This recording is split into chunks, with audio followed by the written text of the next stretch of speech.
जय हिंद फ्रेंड्स, आपका अपने यूट्यूब चैनल पर बहुत बहुत स्वागत है। तो आज हम डिस्कस करने वाले फिजिक्स का प्रैक्टिस नंबर 4। ठीक है, प्रैक्टिस सेट नंबर 4, जिसमें एयरफोर्स के फिजिक्स के जो भी आए हुए क्वेश्चन मैं सारे के सारे आप लोगों को करवा रहा हूँ।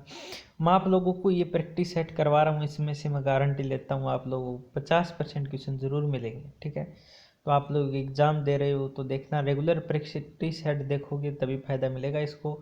और क्वेश्चन वगैरह सोल्व करके, मतलब जैसे ही क्वेश्चन आप देखो, 1 नंबर क्वेश्चन क्या है पढ़ के उसके बाद कमेंट बॉक्स में उसका आंसर करो। 2 नंबर क्वेश्चन देखो, कमेंट बॉक्स में आंसर करो, और आपका स्कोर चेक करो कितना क्या है, और उसको भी कमेंट बॉक्स में ज़रूर करें।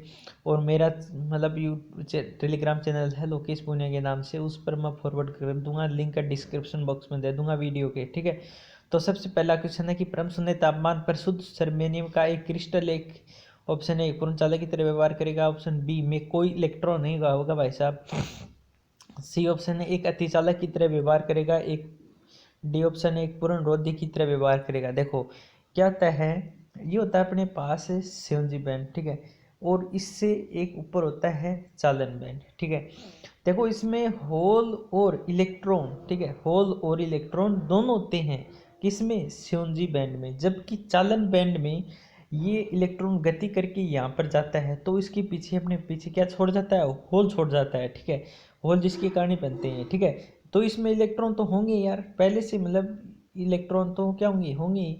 मतलब परम शून्य तापमान का मतलब होता है 0 केल्विन। ठीक है, क्या होता है 0 केल्विन। ठीक है, तो ये होता है। तो इस कंडीशन में क्वेश्चन क्या बोल रहा है, देखो परम शून्य तापमान पर पूछ रहा है, मतलब जिसमें सेवनजी कोष के इलेक्ट्रॉन हैं वो चालन बैंड में गति करेंगे या नहीं करेंगे, नहीं करेंगे, क्योंकि केल्विन 0 केल्विन ताप है। तो इस कंडीशन में क्या करेगा, एक पूर्ण रोधी की तरह व्यवहार करेगा ये। ठीक है, एयरफोर्स में 5 तारीख शिफ्ट में आया था ये क्वेश्चन। ठीक है, तो मतलब कुचालक की तरह व्यवहार करेगा ये। ठीक है, तो D option will be right answer. Next question, यदि किसी वस्तु पर त्वरण कार्यरत है, मतलब कोई भी वस्तु है ये त्वरण से जा रही है, तो इस कंडीशन में क्या होगा, इसका वेग क्या रहा है, परिवर्तित हो रहा है, इसकी चाल बढ़ती है, चाल अदिश राशि है, त्वरण से कोई रिलेशन नहीं है। बी ऑप्शन, इसका वेग बदलता है, ये करेक्ट है। इसका स्विंग स्थिर रहता है, नहीं बराबर। देखो होता है P बराबर mv, तो इसमें वेग क्या रहा है, बढ़ेगा तभी स्विंग बढ़ेगा, तो स्थिर कहाँ रहेगा ये। ठीक है, त्वरण ही बढ़ रहा है, इस त्वरण मतलब त्वरण कार्यरत है, इसका मतलब वेग है वो क्या रहा, बदल रहा है। ठीक है, इस पर बल कार्यरत नहीं होता है देखो F बराबर एम ए होता है ना, यदि ए बढ़ रहा है तो बल, मतलब देखो F बराबर एम ए। ठीक है, ये होता है F बराबर एम ए, तो इसमें त्वरण ही बढ़ रहा है तो बल तो ऑटोमेटिक बढ़ेगा। तो इस कंडीशन में कौन सा ऑप्शन आ जाएगा, B option will be right answer. ठीक है, बी ऑप्शन करेक्ट हो जाएगा, इसका वेग बदलता है। ठीक है, एयरफोर्स में पूछी हुई क्वेश्चन है, सारे के सारे मैं क्या कर रहा हूँ आप लोगों को यकीन आएगा जब आप लोग एग्जाम में बैठोगे और आप लोगों को पढ़ाया हुआ आ जाएगा, और सोचोगे यार ये प्रैक्टिस सेट याद कर लेता ठीक रहता, तब पता चलेगा आपको। यदि जो लगातार कंटिन्यू मेहनत कर रहा है उसके तो बहुत फायदा होगा। अपवर्तन होने पर प्रकाश की किरण के वेग में परिवर्तन होता है, इस संदर्भ में निम्नलिखित में से कौन सा कथन सत्य है। ऑप्शन ए, किरण के विरल माध्यम से सघन माध्यम में जाने पर वेग बढ़ता है क्या, देखो मतलब ये कोई अपने पास, देखो मैं बताता हूँ आप लोगों को। देखो ये देखो इस साइड ये भी मतलब कोई पानी है ना, और ये क्या है निर्वात, ये विरल माध्यम है। ठीक है, ये विरल माध्यम है, ये है सघन माध्यम। ठीक है, सघन माध्यम। ठीक है, तो देखो क्वेश्चन क्या बोल रहा है कि किरण के विरल माध्यम से इस साइड से इस साइड जा रहे हैं, तो इस कंडीशन में वेग बढ़ेगा क्या, नहीं बढ़ेगा, घटेगा वेग। ठीक है, बी ऑप्शन है किरण के सघन से विरल में जाने पर वेग घटता है, नहीं बढ़ेगा। किरण के विरल माध्यम से सघन माध्यम में जाने पर वेग घटता है, तो ये क्या जाएगा, इसका राइट आंसर हो जाएगा सी ऑप्शन। वेग, डी ऑप्शन है वेग में परिवर्तन माध्यम की प्रकृति पर निर्भर नहीं करता, करता भाई। देखो ये मतलब वायु, यहाँ पे वायु हो गया है ना, यहाँ पे पानी हो गया, तो फर्क तो पड़ेगा ही। तो माध्यम की प्रकृति पर क्या करता है, डिपेंड करता है, ध्यान में रखना है। नेक्स्ट क्वेश्चन, एक वस्तु v स्थिर गति से r त्रिज्या वाली वृत्तीय कक्षा में चलायमान है। ठीक है, देखो मतलब जैसे एयरफोर्स में क्वेश्चन आते हैं कि कुछ चलायमान था ये। ठीक है, वहाँ पे क्वेश्चन में तो मैंने चलायमान लिख दिया, तो वस्तु का कोणीय त्वरण होगा। ठीक है, तो देखो कोणीय त्वरण वस्तु क्या है, देखो v स्थिर है, मतलब v यदि कांस्टेंट है। ठीक है, तो इस कंडीशन में जो त्वरण है, ठीक है, त्वरण क्या होता है, जीरो, मतलब वेग में परिवर्तन। इस कंडीशन में डेल्टा वी क्या जाएगा, जीरो, और वेग में परिवर्तन की दर को ही क्या कहते हैं, त्वरण, तो त्वरण क्या जाएगा, जीरो, ठीक है, त्वरण क्या जाएगा, जीरो, ठीक है। तो इसमें कौन सा ऑप्शन आ जाएगा, सी ऑप्शन आ जाएगा। देखो एयरफोर्स में घुमाते हैं और कई चेपेंगा यो चेपेंगा, डी ऑप्शन करके वहाँ एक नंबर जोड़ लियो और नंबर चेक करेंगे जना एक नंबर कट्टे पाओगे। देखो एयरफोर्स में फिजिक्स में क्वेश्चन बहुत तरीके से घुमाते हैं, मैं आप लोग बता दूं। नेक्स्ट क्वेश्चन है, पदार्थ की तरंग दैर्ध्य किस पर निर्भर नहीं करती है। ऑप्शन ए द्रव्यमान, ऑप्शन बी वेग, ऑप्शन सी संवेग, ऑप्शन डी आवेश।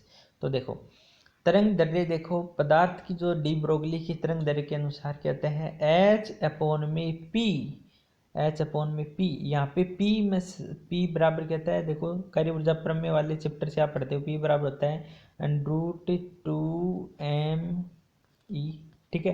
तो यहाँ पे द्रव्यमान होता है, ऊर्जा भी होती है, तो क्या पूछ रहा है, द्रव्यमान होता है, क्या होता है, देखो मतलब निर्भर करती है द्रव्यमान पर, वेग पर करती है क्या, देखो यहाँ पे ई क्या गति ऊर्जा, तो गति ऊर्जा वेग पर डिपेंड करती है। सी संवेग, संवेग पर तो करती है। डी ऑप्शन आवेश, यहाँ पे आवेश दिखता है क्या, देखो दिखाई दे रहा है क्या, नहीं दिखाई दे रहा, तो इसमें डी ऑप्शन आ जाएगा। देखो कॉमन सेंस नहीं लगाना, लगाना क्या, फॉर्मूला, फॉर्मूला लगाओ, फॉर्मूले से बाहर एयरफोर्स में क्वेश्चन नहीं आते हैं, मैं आप लोग ये भी बता रहा हूँ। प्रकाश विद्युत प्रयोग में यदि आपतित प्रकाश की तीव्रता एवं आवृत्ति दोनों दोगुनी हो तो संतृप्त प्रकाश विद्युत धारा, देखो देखो प्रकाश की तीव्रता बढ़ाने पर संतृप्त प्रकाश धारा का मान बढ़ता है, जबकि आवृत्ति बढ़ाने पर नियत रहता है, ठीक है। तो इस कंडीशन में यदि प्रकाश की आवृत्ति है, देखो प्रकाश की जो तीव्रता है वो समानुपाती होती है धारा की, ठीक है, या मैं कहूँ इलेक्ट्रॉनों की संख्या पर, ठीक है, धारा पर। जैसे ही तीव्रता दो गुना करूंगा मैं यहाँ पे दो गुना, तो धारा भी क्या जाएगी, दो गुनी, लेकिन आवृत्ति का कोई इफेक्ट नहीं पड़ेगा, जैसे 4 गुना कर दो कोई इफेक्ट नहीं पड़ेगा, तो इस कंडीशन में क्या जाएगा, दो गुना हो जाएगी है, तो सी ऑप्शन आ जाएगा, ठीक है। नेक्स्ट क्वेश्चन, सरल आवर्त गति में सरल लोलक का त्वरण बढ़ाने पर आवर्तकाल क्या होगा, समान रहेगा, सी ऑप्शन। देखो ये क्वेश्चन बार बार रिपीट हो रहा है, ठीक है। कैसे, देखो टी बराबर क्या होता है, कंडीशनल फॉर्मूला होता है 2π√L/जी, ठीक है। जी क्या है यहाँ पे, गुरुत्वीय त्वरण है, ये क्या बोल रहा है, ओनली त्वरण बोल रहा है, यहाँ पे त्वरण दिखाई दे रहा है क्या आपको, नहीं दिखाई दे रहा है, ये गुरुत्वीय त्वरण है यहाँ पे। यदि गुरुत्वीय त्वरण दे देता तो इसका आवर्तकाल क्या जाता, घट जाता है, ठीक है। तो इस कंडीशन में सी ऑप्शन आ जाएगा, समान रहेगा, ठीक है, देख सकते हो आप लोग।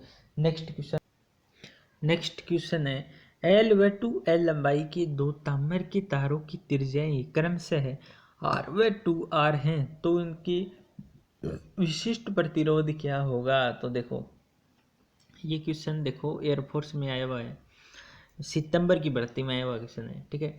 तो विशिष्ट प्रतिरोध क्या होता है, देखो विशिष्ट प्रतिरोध है वो केवल और केवल ताप तथा प्रकृति पर डिपेंड करता है, ठीक है। किस पर डिपेंड करता है, प्रकृति पर, और उसकी प्रकृति होती है विशिष्ट प्रतिरोध रो इक्वल टू होता है अपने पास क्या, द्रव्यमान बट्टा द्रव्यमान, जिस इलेक्ट्रॉन प्रोटॉन अल्फा कण जो भी है, बटा इलेक्ट्रॉनों की संख्या प्रोटॉन की संख्या जो भी है, इनटू में मुक्त इलेक्ट्रॉनों की संख्या, सॉरी यहाँ पे ई स्क्वायर, और टो यहाँ पे विश्रांति काल, ठीक है। जैसे ही ताप बढ़ाते हैं तो विश्रांति काल क्या होता है, घटता है, ठीक है। तो इस पर प्रकृति पर डिपेंड करता है। तो इसमें देखो L और 2L दिखाई दे रहा है क्या आपको, नहीं दिखाई दे रहा है, तो इसका अनुपात क्या जाएगा, 1:1, ठीक है, सी ऑप्शन आ जाएगा, क्योंकि प्रकृति पर डिपेंड करता है, ठीक है। किसी संधारित्र में संचित ऊर्जा एवं संधारित्र में आवेशन के दौरान व्यय ऊर्जा का रेशियो क्या होगा। अच्छा क्वेश्चन है। देखो संचित ऊर्जा एवं संधारित्र में आवेशन के दौरान व्यय ऊर्जा का जो अनुपात देखोगे तो आपको सी ऑप्शन करेक्ट मिलेगा, 2:1 होता है, इजी सा क्वेश्चन है। नेक्स्ट क्वेश्चन, एक समान विद्युत क्षेत्र में इलेक्ट्रॉन प्रोटॉन तथा अल्फा कण की गतिशीलता सर्वाधिक होगी, किसकी होगी। तो देखो इसमें क्या आता है अपने पास, गतिशीलता भी किस पर डिपेंड करती है, पर दोबारा से देखो, एक समान विद्युत क्षेत्र में इलेक्ट्रॉन प्रोटॉन तथा अल्फा कण की गतिशीलता सर्वाधिक होगी, ठीक है, किसकी सर्वाधिक होगी। तो देखो अपने पास देखो अपवन वेग क्या होता है, देखो वो मैं आप लोग बताऊंगा एक बार। अपवन वेग देखो पदार्थ की प्रकृति पर डिपेंड करता है, ठीक है, अपवन वेग भी। उसके बाद मैं बात करूं अपवन गतिशीलता। देखो गतिशीलता क्या होती है, गतिशीलता होती है म्यू इक्वल टू, ठीक है, mu equal to V D, मतलब अपवन वेग तथा, ठीक है, अपवन वेग तथा विद्युत क्षेत्र के अनुपात को क्या कहते हैं, गतिशीलता।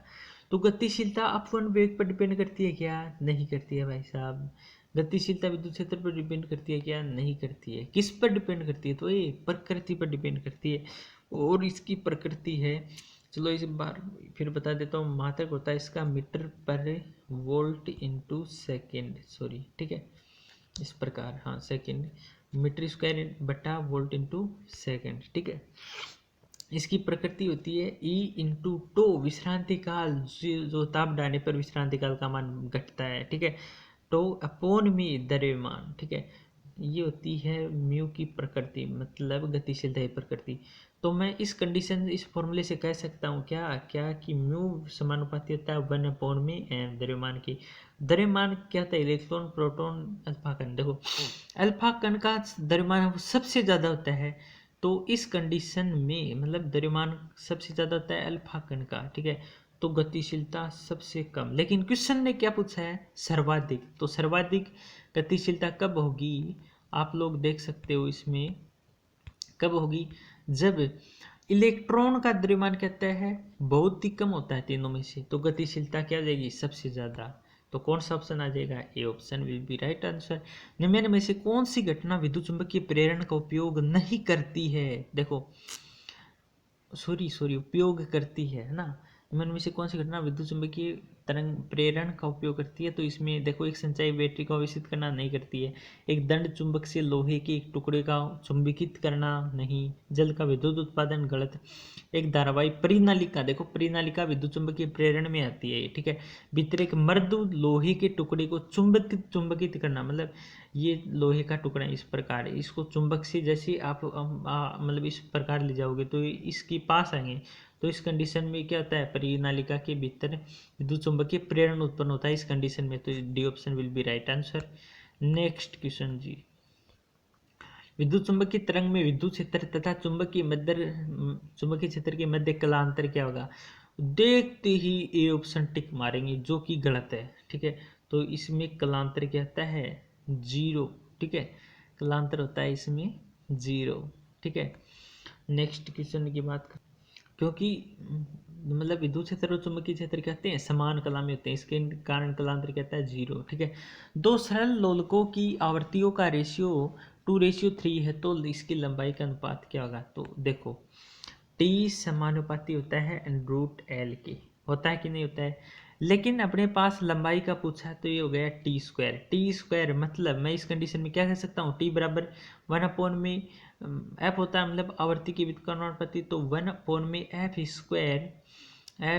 स्क्वायर समानुपाती मतलब एल की, सॉरी समानुपाती एल की, एल का ही पूछा मेरे को, तो ये व्युत्क्रमानुपाती हो गई ना व्युत्क्रमानुपाती एल की। तो देखो आवर्तियों को अनुपात दे रखा है इसने, तो देखो जैसे इसका तो 9:4 आ जाएगा, ये ऑप्शन हो जाएगा, ठीक है। इजी सा है यार। सरल आवृत्ति में कुल ऊर्जा विस्थापन एक्स पर किस प्रकार निर्भर करती है। तो देखो कुल ऊर्जा का फॉर्मूला होता है, टोटल एनर्जी का फॉर्मूला होता है 1/2 के ए स्क्वायर, ठीक है। यहाँ पे क्या है, ए आयाम, आयाम कहता है अधिकतम विस्थापन को, ठीक है।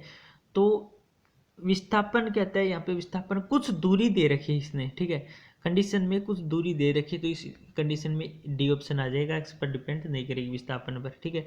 नेक्स्ट क्वेश्चन, गतिज घर्षण द्वारा किया गया कार्य, ये देखो इस प्रकार है, इस पर जैसे फोर्स लगाएंगे तो ये गति करेगा, ठीक है, गति करेगा तो ये मतलब घर्षण बल इस तरफ लगेगा, तो इन दोनों की कोण कितना बल गया, एक मतलब कोण बन गया 180 डिग्री।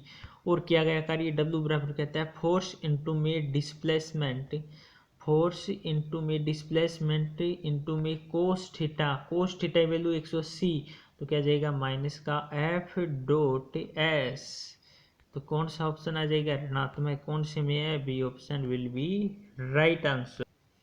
पृथ्वी के परितः कक्ष में गतिशील एक उपग्रह के लिए इसकी स्तरीय ऊर्जा का गतिज ऊर्जा के साथ अनुपात। यार बार बार बता दिया, मेरे को बहुत अच्छा लगता है, बार बार रिपीट हो रहा है, इसलिए मैंने डी ऑप्शन आ जाएगा। कैसे आएगा वो पिछले से पिछले वीडियो में आप लोग प्रैक्टिस नंबर 2 में, मतलब लिंक डिस्क्रिप्शन बॉक्स में दे दूंगा, उसमें इसका सॉल्यूशन प्रोवाइड करवा रखा है। 1 पहिया 6 सेकंड में, ये भी बार बार रिपीट हो रहा है, मतलब ये शिफ्ट अलग शिफ्ट के क्वेश्चन लिए हैं इसमें, तो ये रिपीट हो रहे हैं क्वेश्चन उसमें। तो देखो इसका आंसर आ जाएगा 3 रेडियन पर सेकेंड। प्रैक्टिस नंबर 2 या 3 में मिलेंगे आप लोगों को इसका सॉल्यूशन, ठीक है। प्रत्यास्थ ऊर्जा घनत्व का formula, A option will be right answer, ठीक है। देखो इसमें आयतन भी होता है, लेकिन ऊर्जा घनत्व का मतलब क्या होता है, आयतन में भाग देते हैं, तो ये आयतन से आयतन कट जाएगा, क्या बचेगा 1/2 प्रतिबल इंटू विकृति। बहुत क्वेश्चन आते हैं इसमें, बहुत ही। प्रगामी तथा प्रगामी तरंग में अंतर को बताता है, कौन बताता है, आयाम, आवर्ती, कला या सभी। तो इसमें आएगा ए ऑप्शन, आयाम बताता है। कैसे बताता है, देखो देखो जो अपने पास से कैसे बताता है उसको समझाता हूँ आप लोगों को। देखो प्रगामी तरंग का समीकरण क्या होता है, प्रगामी तरंग का समीकरण होता है विस्थापन y equal to A sine omega T minus K X, ठीक है। एक्स के यहाँ पे कुछ दूरी, ठीक है। और अप्रगामी तरंग का समीकरण होता है ए साइन ओमेगा टी, ये तो होता है। तो ये जो आयाम है ए है, ठीक है, ये यहाँ पे तो मतलब समय के साथ साथ दूरी, तरंग की दूरी पर डिपेंड कर रहा है, और अप्रगामी तरंग वाले ओनली केवल और केवल समय पर डिपेंड करता है। तो इसमें किसको कौन बताता है, आयाम बताता है। विस्थापन बताता है कि विस्थापन आयाम पर डिपेंड करता है, और इसकी जो कोज्य है मतलब साइन है, साइन के फलन पर, यहाँ पे साइन के फलन पर डिपेंड करती है। तो इसमें बताता है क्या, विस्थापन नहीं बताता है। तो कौन बताता है, आयाम बताता है। तो बोलो कौन सा ऑप्शन हो जाएगा, A option will be right answer. Air force में पूछा हुआ क्वेश्चन है। यदि किसी प्रत्यावर्ती परिपथ में वोल्टा का शिखर मान 423 वोल्ट है, तो आभासी मान या वर्ग माध्य मूल मान, क्या क्या बात करते हो यार, क्या होता है, v बराबर वी नोट शिखर मान बट्टा, देखो शिखर मान बट्टा √2। अरे ये तो होता है VRMS साल कहता है 423 बटा √2 की वैल्यू कहती है 1.414। जैसे ही 4 का भाग दोगे तो उसका आंसर आएगा 300 वोल्ट, भाग दे लेना, ठीक है। नेक्स्ट क्वेश्चन, जब किसी चादर को छड़ से पीटा जाता है तो पीटने से चादर से धूल कण अलग हो जाते हैं, क्या होता है, सहसंजक बल के कारण, सहसंजक बल के कारण, आसंजक बल प्रश्नाव से, न्यूटन के प्रथम नियम से। तो इसका आंसर रहेगा न्यूटन के प्रथम नियम से, जड़त्व के कारण भी कह सकते हैं, क्योंकि न्यूटन का प्रथम नियम क्या बताता है, जड़त्व का नियम ही कहते हैं उसको, ठीक है। डी ऑप्शन है। 8 तारीख थर्ड शिफ्ट में पूछा हुआ क्वेश्चन है, और सितंबर की 24 तारीख की लास्ट शिफ्ट में पूछा हुआ क्वेश्चन है। ये दोनों देखो रिपीट हो रहे हैं, मैंने आप लोगों को पहले बताया था रिपीट होते हैं क्वेश्चन। देखो नेक्स्ट क्वेश्चन है कि यदि किसी गैस की वर्ग माध्य मूल चालवी है, तो यदि इसका आणविक द्रव्यमान 2 गुना तथा ताप आधा कर दें तो इसकी वर्ग माध्य मूल चाल क्या होगी। देखो VRMS चाल क्या आती है, देखो √3RT अपॉन में आणविक द्रव्यमान, ठीक है। तो ये बता रहा है तापमान आधा, तो 1/2, और आणविक द्रव्यमान 2 गुना, तो कितना हो गया 4, तो V/2 कौन से ऑप्शन में, ये option will be right answer. Next question की बात करते हैं। दिया गया निकाय एक ऐसे परिवर्तन से गुजरता है जिसमें निकाय द्वारा किया गया कार्य आंतरिक ऊर्जा में हुई कमी के समानुपाती पर क्रम क्या होगा। देखो बार बार क्वेश्चन रिपीट दो सम, ठीक है। कैसे, देखो डेल्टा क्यू इक्वल टू होता है delta W plus delta U, ये तो होता है। अब देखो रुद्धोष्म प्रक्रम में कहता है 0, तो किया गया कार्य माइनस का डेल्टा यू, तो ये पूछ रहा है, तो क्या जाएगा, ये ऑप्शन रुद्धोष्म प्रक्रम। यदि किसी पदार्थ की चुंबकीय प्रवृत्ति ऋणात्मक है तो वह पदार्थ क्या होगा, प्रतिचुंबकीय पदार्थ। देखो μr मतलब लेसर देन 0, तो इस कंडीशन में प्रतिचुंबकीय पदार्थ, और μr इज ग्रेटर देन 0, तो इस कंडीशन में अनुचुंबकीय पदार्थ, और बहुत ही ज़्यादा 0 से, तो इस कंडीशन में लो चुंबकीय पदार्थ आ जाएगा, ठीक है। तो इसका राइट आंसर फिलहाल क्या होगा, प्रतिचुंबकीय पदार्थ। नेक्स्ट क्वेश्चन, कार्नो इंजन की दक्षता निर्भर नहीं करती, स्रोत के ताप पर करती है, सिंक के ताप पर करती है, कार्यकारी पदार्थ पर निर्भर नहीं करती है। तो C option will be right answer. तो इस प्रकार आप लोगों को मैंने प्रैक्टिस नंबर 4 में कितने क्वेश्चन करा दिए, 25 क्वेश्चन करा दिए।